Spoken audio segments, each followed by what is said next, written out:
Radio Côte d'Ivoire, les sports d'ici et d'ailleurs. Le journal des sports. Serge Dacoury. Il est là en très grand forme. Bonjour Serge. Bonjour Didier, mesdames, messieurs, bonjour.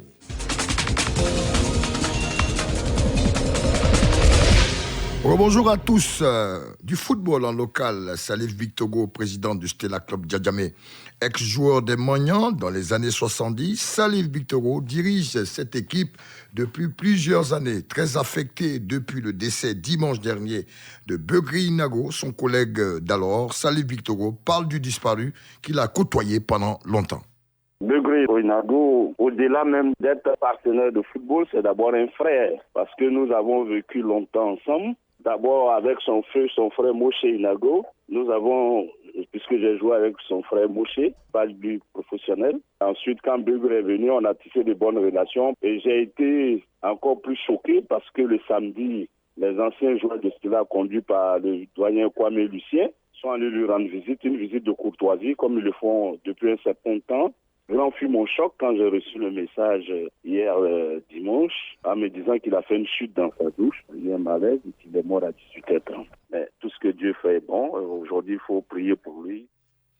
Football en local, le mercato est ouvert depuis hier, saison 2020-2021. Les clubs de la Ligue 1 peuvent commencer à chasser des renforts. En effet, depuis hier lundi, la première période du mercato, le marché des transferts de la saison 2022 s'est ouverte.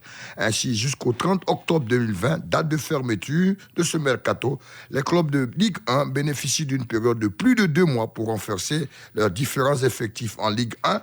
Leurs regards seront tournés vers l'ASEC Mimosa, qui a fini 3e avec 34 points plus 13, et l'Africa, 10e avec 23 points plus 8. On peut s'interroger sur le mercato de ces deux clubs forts de ce championnat de Côte d'Ivoire, qui ont quand même eu une saison en demi-teinte. Julien Chevalier, le coach des Mimosa, prône la continuité en gardant, lui, ses joueurs majeurs, tels Traoré Beignet, Djara Souba Salifou et Claude Techeta, qui ont été quand même des satisfactions pour cette saison écoulée. Côté vert et rouge, Africa Sport, l'on a pris les devants avant même le début du mercato avec la prolongation des joueurs clés tels Ricky Hans, le Nigérian Chikezue Iwandu et l'attaquant Zouzoua Pakom. Quant aux deux représentants de la Côte d'Ivoire en Coupe africaine, le Racing Club champion qui jouera la Ligue des champions et le FC San Pedro Dauphin qui sera en Coupe de la Confédération, l'on s'attend à des renforts car la Ligue des champions et la Coupe de la Confédération, eh bien, il faut avoir des joueurs d'expérience pour pouvoir aller loin, très très loin dans ces compétitions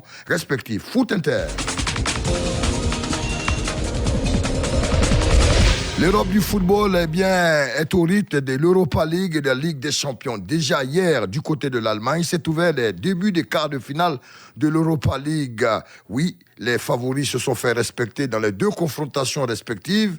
Hier, Manchester United était opposé à l'équipe du FC Copenhague à Cologne, tandis que de l'autre côté, l'Inter de Milan d'Antonio Conte affrontait le Bayer Leverkusen à Düsseldorf. Les favoris l'ont emporté, mais difficilement. Manchester United a gagné 1-0 l'équipe du FC Copenhague, quand l'Inter de Milan s'est imposé face à l'équipe de Leverkusen 2-1. Du coup, on connaît déjà 2 qualifiés pour ces demi-finales de l'Europa League. La suite de cette Europa League qui a débuté hier et qui se poursuivra toute la semaine en Allemagne. Aujourd'hui, Wolverhampton sera opposé au FC Séville et en deuxième opposition, Shakhtar Donetsk sera face au FC Bâle. Il faut continuer, il faut affirmer aussi que la Ligue des Champions en format unique avec des matchs à huis clos s'ouvre demain du côté de Lisbonne et déjà en premier match, le Paris Saint-Germain sera opposé au club italien de l'Atalanta Bergame le lendemain, jeudi. Ce sera au tour des Cochoneros de l'Atlético Madrid d'affronter le club allemand de Leipzig. Vendredi, c'est le gros format en formule de finale, le FC Barcelone de Lionel Messi face au meilleur buteur de la Bundesliga, Robert Lewandowski. Et samedi, ce sera quand même la fin de ces quarts de finale avec Manchester City opposé à Lyon. En France, on reste là pour parler de renfort. Bordeaux a changé d'entraîneur. Julien Gasset, 65 ans, devient l'entraîneur de Bordeaux. Il a paraphé un contrat de 2 ans avec comme directeur sportif Alain Roche. Golf.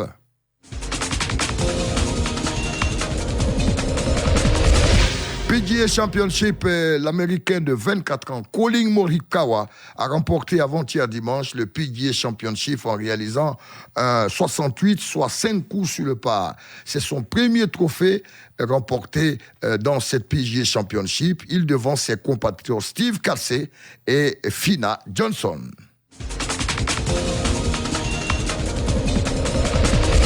Basketball NBA pour terminer à Orlando en Floride. Les 22 équipes s'affrontent depuis pratiquement 10 jours sans répit pour savoir qui sera champion cette année en NBA. Aussi bien en conférence Est qu'en conférence Ouest. Les Lakers, bien que leaders, ont perdu le week-end dernier 101 à 114 sans LeBron James devant l'équipe de Brooklyn. Milwaukee aussi est leader du côté de l'Est. Hier, Phoenix a réalisé la passe de 6 victoires.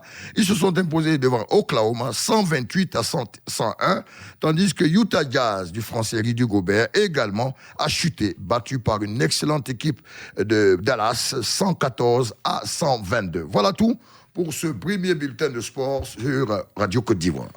Merci beaucoup à vous, Serge Dacoury. À tout à l'heure.